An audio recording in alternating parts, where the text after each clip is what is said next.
भी और नाखून पालिश भी, ये सब चीजें, चाउमीन, बर्गर और ठंडा भी ठीक नहीं है। हम लोगों को इन सब चीजों से परहेज करना है और शाकाहारी रहना है, ये पहला काम। क्योंकि जैसा खावे अन्न वैसा होए मन, और जैसा पीवे पानी वैसी बोले वाणी। दूसरी चीज, गुरु महाराज का आदेश है हमको आजीवन शाकाहारी रहना है, और आजीवन दूसरा आदेश गुरु महाराज का है कि मेहनत और ईमानदारी के साथ अपना काम करना है। खेती का, दुकान का, दफ्तर का, जहाँ भी अपनी ड्यूटी है, मेहनत और ईमानदारी का पालन हम सभी गुरु भाई गुरु बहनों को करने का पूरा प्रयास अपनी तरफ से करना है।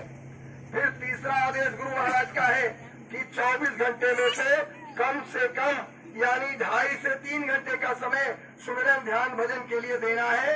एक बारगी नहीं दे सकते हैं। गुरु महाराज ने कहा मैंने तो 18 घंटे लगातार बैठ कर समय दिया, तुम इतना नहीं दे सकते हो तो इतना ही समय हमको दे दो, और 2 बार में दे दो, 3 बार में दे दो, लेकिन इतना समय हमको दे दो। आपका बने या न बने, लेकिन तुम बैठो। गुरु महाराज ने कहा कि कुछ अधिकारी कर्मचारी जाते हैं और दफ्तर में रजिस्टर पर दस्तखत बना दिया और काम नहीं करते हैं, उस दिन की उनकी तनख्वाह पक्की हो जाती है। अगर तुम हमारे आदेश पर बैठोगे तो क्या तुम्हारी तनख्वाह पक्की नहीं होगी?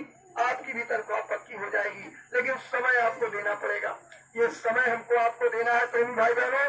और फिर चौथा आदेश गुरु महाराज का, मालिक ने साप्ताहिक सत्संग की स्थापना यानी 23 पांडे बाजार आजमगढ़ से करवाया, और 1969 में गोरखपुर की गुरु पूर्णिमा में स्वामी जी ने सत्संग करने का नियम घोषित किया। गुरु पूर्णिमा के अवसर पर कि इतवार की सुबह और गुरुवार की शाम को, जाड़े में सुबह 8 बजे से, गर्मियों में 7 बजे से, आप इतवार को सुबह और गुरुवार को शाम को यानी 2-3 प्रार्थना करो।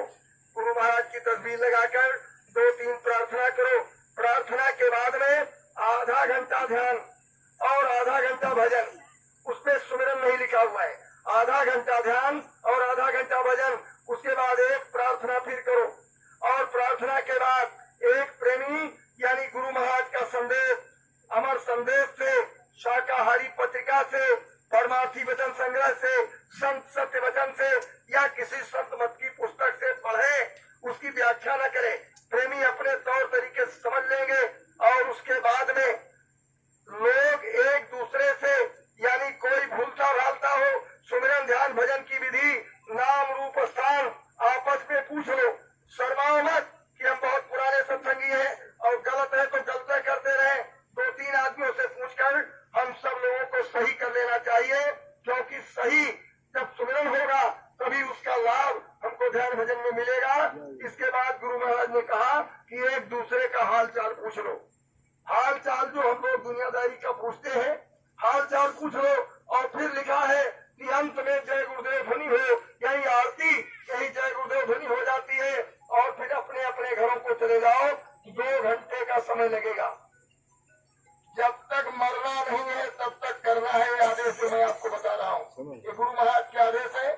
जब से आदेश दिया कभी ये नहीं कहा कि अब नहीं करना है।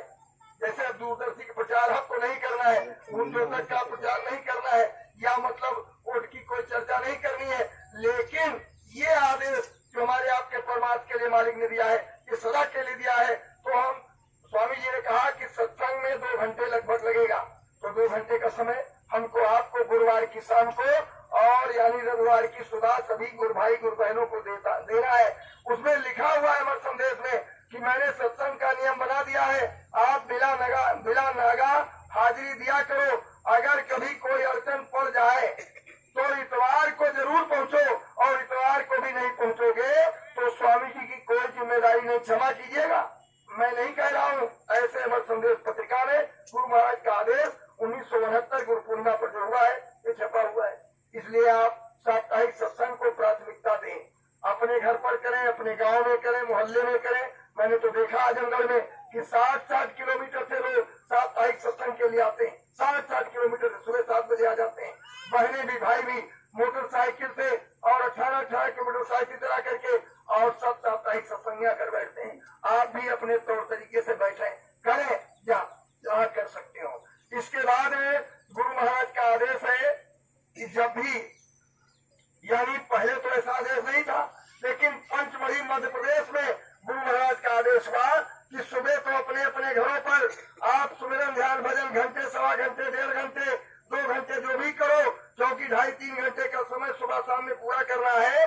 तो शाम को गांव के जितने भी लोग हैं, मोहल्ले के जितने भी लोग हैं, एक जगह पर बैठ जाओ और बैठ करके प्रार्थना करके सुमिरन ध्यान भजन एक साथ करो। इसका नाम है सामूहिक भजन। सामूहिक भजन मालिक ने किसी विशेष मतलब से बात कही है, इसलिए सामूहिक साधना में कहा अगर बहुत बड़ा गांव है या बहुत बड़ा मोहल्ला है, सब लोग एक साथ नहीं आ सकते, तो 10-10, 5-5 की टोलियों में 2-4 जगह बैठ जाओ, वो भी आपका सामूहिक माना जाएगा। आए प्रेमी भाई बहनों, आदेश के पालन का नाम ही गुरु भक्ति है। स्वामी जी ने कहा भक्ति कोई तस्वीर देखना, कोई गाना गाना, ये भक्ति नहीं है। आदेश के पालन का नाम ही भक्ति है। हम लोगों के गुरु महाराज के आदेशों का पालन करने का पूरा प्रयास करना है। तो शाम को आप सामूहिक करें और सुबह अपने अपने घरों पर करें।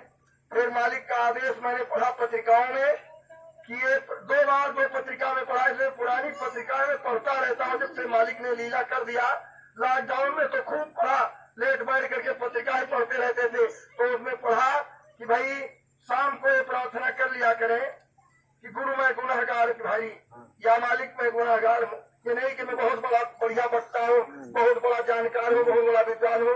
हुजूर मैं बहुत गुनहगार हूँ, बहुत पापी हूँ, सब लोग हमसे अच्छे हैं, हम ही सबसे बुरे हैं। और फिर एक पत्रिका में पढ़ा कि ये प्रार्थना कि जीवन का भार है सौंप दिया गुरुदेव तुम्हारे चरणों में। हे मालिक मैं अच्छा बुरा जो भी हूँ, अपने जीवन का सारा भार आपके चरणों में सौंपता हूँ। समर्पण की प्रार्थना है, शाम को कर लिया करें, चाहे सामूहिक में करें, चाहे अपने चारपाई पर करें।